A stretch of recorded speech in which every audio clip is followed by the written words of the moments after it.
Салам достор, байланышта Санчобек каналы. Бүгүн көпчүлүктүн суранычы менен коркунучтуу тасмалардын бири. Болгон окуядан алынган Эмили Роузга кирген 6 жин аттуу тасманы көрөбүз. Андыктан чочуп калуудан корксоңуз уюлдук аппаратты өзүңүздөн бир аз алысыраак кылып, кызыгуу менен көрүүгө даяр болуп калсаңыз талдоону баштайлы.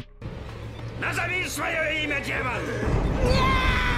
Тасманын башталышы эгин талаанын ортосунда жайгашкан дыйкандын үйүн көрөбүз. Ал жерге сот кызматкери келип үйдөгүлөрдүн ыйлап олтургандыгын көрүп, андан соң чиркөө кызматкери чыгып кеткен бөлмөгө кирип тартип сакчы экөө көп убакытка кармалышат. Ал адам бир канча убакыттан кийин чыгып үйдүн кожоюнуна кайрылып, сиздин кызыңыз ажалы келип өлгөн эмес, бул жерде сырткы күчтөр бар. Андыктан чиркөөнүн кызматкери камалат деп ал жердеги Мор деген кишини алып кетишти. Чиркөөнүн кызматкери камалгандыгы тууралуу окуя калың элге тез эле тарап, жакында сот боло тургандай болуп, ал сот ишинде айыптоочу кылып Итан Томас деген адамды тандашат. Чиркөө кызматкери камакка алынган Морго жактоочу болуп, жактоочулардын арасында аты чыгып келе жаткан Эрин Брунер тандалды. Анткени Эрин буга чейин дагы өтө оор деп эсептелген ишти жеңип чыгып, бул жолу дагы эл оозунан кетпей жаткан чиркөө кызматкерин актап чыга турган болсом дагы даражам көтөрүлөт деп мерчемдейт. Ошондуктан ал биринчи эле камалып олтурган Морго барат. Саймадан мыкты үй интернети жана ТВ менен бирге жайды карай. Интернет секундасына 300 жана 500 мегабитке чейин. Ылдамдыгы тим эле кайф. 220дан ашык телеканал. Ар кандай табит үчүн. 5 онлайн кинотеатр. Тасмалар, сериалдар жана мультфильмдер акысыз. Кубаттуу гигабиттик Wi-Fi роутер акысыз. Баасы айына 1080 сомдон баштап. Тез арада билдирмеңизди калтырыңыз. Көрсө Мор буга чейинки күнөөңдү мойнуңа ал деген сунушка көнбөй жаткан экен. Анткени ал сот ишинде чындыгында каза болгон Эмили Роуздун окуясы кандай болгондугун толугу менен айтып бергиси келип жаткан. Ошондуктан жактоочу экөө келишим түзүшүп, бири-биринен эч нерсени жашырбай ачык айрым иш алып барууну чечишет. Главное для меня рассказать историю Эмили Роуз. Анда Эрин биринчи эле каза болгон Эмили Роуздун үйүнө барып, анын апасы менен таанышып, каза болгон кыз окуу жайга кетерден алдын бала чагы бактылуулук менен чоңойгондугун билет. Көрсө маселенин бардыгы Эмили Роуз чоң окууга окуймун деп кеткенден кийин башталыптыр. Ошентип сот ишине жакын калып, жактоочу өзүнө керектүү маалыматтарды чогултуп, саатын чечип коюп, уйкуга кеткен мезгилде түнкү саат 3тө сааты жүрбөй калгандыгын көрөбүз. Я помощник окружного прокурора и представляю обвинение. Ошентип эртеси күнү сот иши башталып, жактоочу саатынын иштебей калгандыгын көрүп, бирок ага маани деле бербей, бул убакта айыптоочу Итан Томас чыгып өзүнүн сөзүн баштаган. Айыптоочу сөзүндө Эмили Роуз жөнүндө айтып, ал 19 жаштагы шайыр кыз болчу деп, ага медициналык жардам керек экендигине карабай чиркөөнүн кызматкери өзүнүн ыкмасын колдонгон. Айыпталуучу кыздан жинди чыгарам дей электе кыздын келбети мындай болгон деп Эмилинин сүрөтүн көрсөтүп, андан соң Эмили Роуздун өлгөндөн кийинки дагы сүрөтүн көрсөтөт. Демек бул жерде чиркөөнүн кызматкери Ричард Мордун толугу менен эле күнөөсү бар деп аны айыптайт. Мындан соң айыптоочу окуя болгон үй бүлөнүн дарыгери Фогелди чакырып, андан сурак алып жатса, ал өзүнүн билген окуяларын айтып бере баштады. Көрсө Эмили кичинекей кезинен эле көп ооруп, бирок көңүлү такыр эле чөкчү эмес. Ал кичинесинен эле чоң окууга окуймун деп ниетин коюп, чоң окууга өткөн мезгилде аябай кубанып, чоң окууда окуп жүрүп ал жактан Джексон деген жигит менен дагы таанышып калыптыр. Бирок жигитти тууралуу аты энесине айта албай жүргөн экен. Ошондой күндөрдүн биринде аны менен жатаканада чогуу жаткан кыз үйүнө кетип, каарманыбыз уктап жатып эле түнкү саат 3тө түшүнүксүз бир үндөрдүн айынан ойгонуп кетет. Ал сыртка чыкса, жатакананын эшиги шамалдан ачылып жабылып жатыптыр. Анда каарманыбыз эшикти жаба салып эле кайрадан бөлмөсүнө кирип жатып, уйкуга кетейин деп жатса эле калемдер салынган идиши кыймылдап жерге түшүп калат. Муну көргөн Эмили катуу чочуп кетсе, бир мезгилде жамынып жаткан көрпөсү кыймылдап, Роузду бир нерсе баскандай болуп кыймылдай албай жада калса, үнү дагы чыкпай калат. Каарманыбыз ошондой абалда бир нече убакыт жатып, бир мезгилде кой берип жибергенде Эмилинин жүрөгү катуу түшүп, кыйкырган бойдон эшикке чуркап чыгат. Соттогулар бул окуяны уккандан кийин сот отурумуна окуу жайдын дарыгери Мюллер чакырылат. Анда Эмили башынан өткөн окуянын бардыгын дарыгерге айтып берсе, Мюллер аны баңгизат колдонот экен деп ойлонуп, бирок канын текшерип, Эмилинин денесинде эч кандай баңгизаттын изи жок экендигин билет. Анда дарыгер Мюллер бир чечимге келип, демек Эмилиде эпилепсия оорусу бар деген божомолду коет. Ошондуктан Эмилиге гамбутрол дарысын жазып берип, бирок убакыттын өтүшү менен Эмили ал дарыны ичпей, чиркөөнүн кызматкери Ричард Мор сенде эч кандай оору жок, сага жиндер кол салып жатышат деп айтты деп дарыны ичпей койгон болот. Ошондуктан күбө катары чакырылган Мюллер ошол жерде эле Ричардты күнөөлүү деп кыйкыра баштады. Бир мезгилде соттун биринчи отуруму бүтүп, жактоочу өзүнүн аракетин улантып, чиркөөнүн кызматкери камалып олтурган жерден аны менен сүйлөшүүгө келсе, Ричард өзүнүн сөзүн баштап калат. Ал Эринге мен сага бул нерсени башында эле айтып коюшум керек болчу. Бирок азыр деле кеч эмес, бул сен алып барып жаткан иш чындыгында өтө коркунучтуу. Бул жерде адамдар эле эмес, жин шайтандар да аралашкан, алар сага дагы кол салышы мүмкүн. Өтө абайлаганың десе жактоочу, мен атеистмин, бул нерсенин бардыгына ишенбеймин десе Ричард жооп берип, сен ишенбегендиң менен чындыгында жин шайтандар бар да деген сөзүн айтат. Кандай болбосун жактоочу бул окуядан кийин Эмилинин жигити Джейсонго жолукту.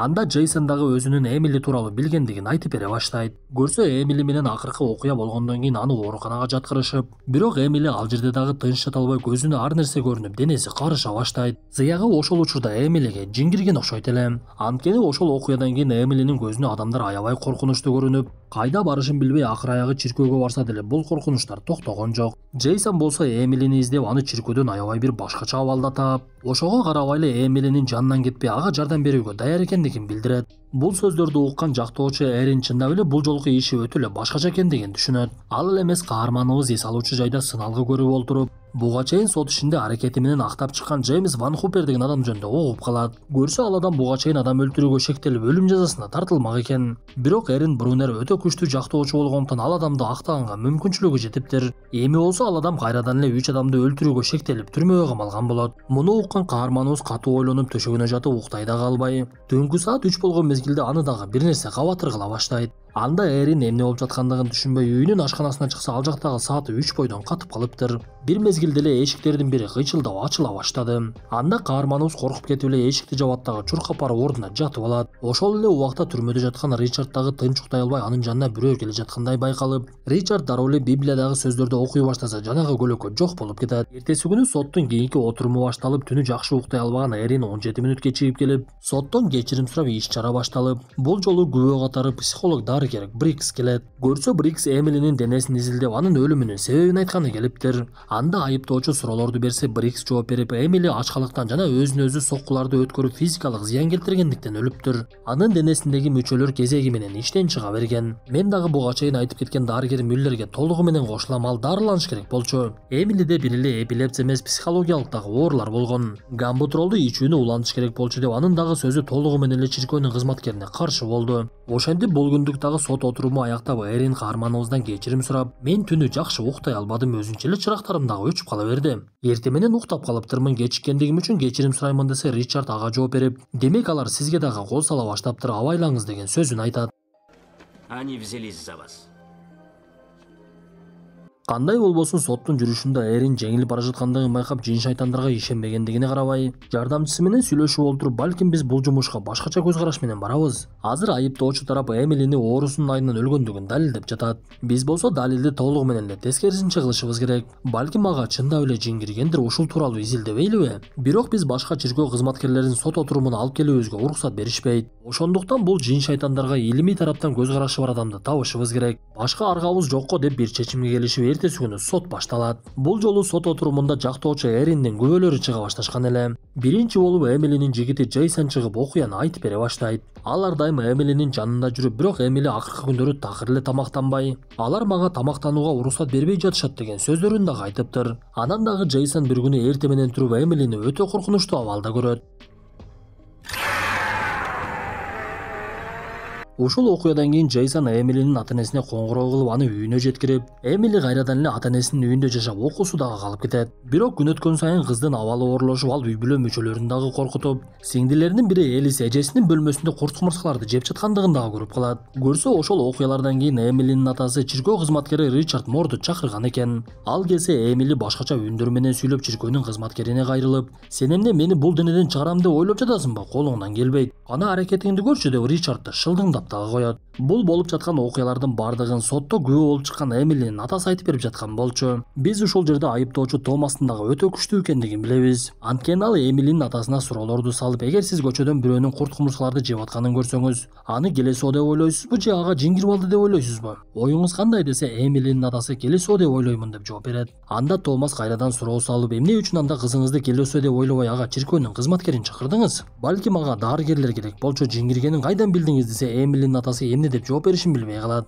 Ошентип ал адамдын берген көргөзмөсү дагы Ричард Морго каршы иштеп калды окшойт. Мындан соң жактоочу сот залына Садир Адани деген окумуштууну чакырат. Көрсө ал буга чейин жардамчысы менен сүйлөшүп жаткандай жин шайтандар тууралуу илимий изилдеген адамды тааптыр. Сотко келген Садир Адани жактоочунун ар бир берген суроолоруна так жооп берип, мен каза болгон кыздын башынан өткөн окуяны изилдеп чыктым, ага чындап эле жиндер кирген. Анан дагы чиркөөнүн кызматкери андан жиндерди чыгара албай койгондугунун себеби дары болду. Гамбутрол дарысын ичип, тескерисинче анын денесинде жиндер отурукташып калганга мүмкүнчүлүк болгон. Анткени жинди чыгаруу учурунда адамдын мээси чочуган абалга келиш керек болчу. Бирок гамбутрол дарысынын таасиринен анын мээси чочубай жиндер чыкпай койгон. Менин изилдөөмдүн жыйынтыгы ушундай деп биринчи жолу жактоочу тарапка салым кошулат. Бул окуядан кийин каарманыбыздын жардамчысы келип Картрайт деген психолог жөнүндө маалымат тапкандыгын айтат. Көрсө Ричард Мор жинди чыгарууга аракет кылып жаткан мезгилде психолог Картрайт дагы ошол жерде болгон экен. Бирок ал менин катышкандыгымды эч ким билбесин деп чиркөөнүн кызматкеринен сурангандыктан Ричард макулдугун берип бул тууралуу жактоочуга айтпаптыр.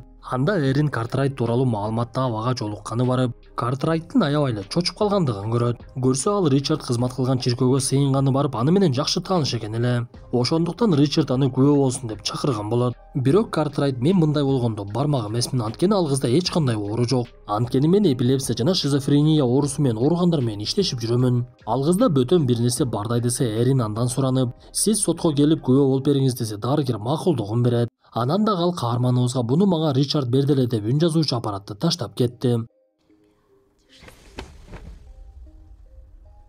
Мындан соң Эрин эртеңки сот отурумуна даярданып уйкуга кетип, түн ортосу саат 3-тө дагы ойгонот. Ал түшүнүксүз кыйкырып жаткан үндөрдү угуп эле сырткы бөлмөсүнө чыкса, буга чейинки Картрайт берген үн жазуучу аппарат иштеп жатыптыр. Анда каарманыбыз аппаратты өчүрүп кайрадан уктоосун улантып, эртеси күнү сот отуруму башталып көргөзмө бергенге айыпталуучу Ричард өзү чыгат. Анда Ричард кайсы убактан бери илими жетишип чиркөө тарабынан жиндерди чыгарганга уруксат алгандыгын айтып, адаттагыдай эле китебин окуп түнү уйкуга кеткен окуяларынын бирин айтып бере баштайт. Ошол түнү түнкү саат 3-тө Ричард дагы түшүнүксүз үндөрдөн ойгонот. Биздин түшүнүгүбүздө жин шайтандар түнкү саат 3-тө күчкө кирген мезгили деп айтылат. Анда мен дароо эле бир нерсени сезип сыртка чыгып бара жатсам, терезеден түшүнүксүз нерселер байкалып, мен китептеги сыйынуучу сөздөрүмдү окуп эшикке качып чыгып, ал жактан кара адамсымал элести көрсөм, ал мага башын ийкеди деп айтып берет. Ушул окуядан кийин эле мени Эмилинин маселеси менен чакырышкан. Демек буга чейинки мага көрүнгөн кара элес ал Эмилинин жини. Мени беттешке чакыргандай элес калтырган болчу деп айтып, сот отурумунда бул нерсени уккандардын кээ бирине жомок сыяктуу болду. Анда каарманыбыз Ричардтын алдына үн жазуучу аппаратты алып келсе, Ричард сөз баштап, мен бул аппаратка окуяны толугу менен жаздырып алганмын. Бул нерсеге чиркөө дагы уруксат берет, анда эмесе угуп көрөлү деп элдин алдында магнитофонду ишке киргизет.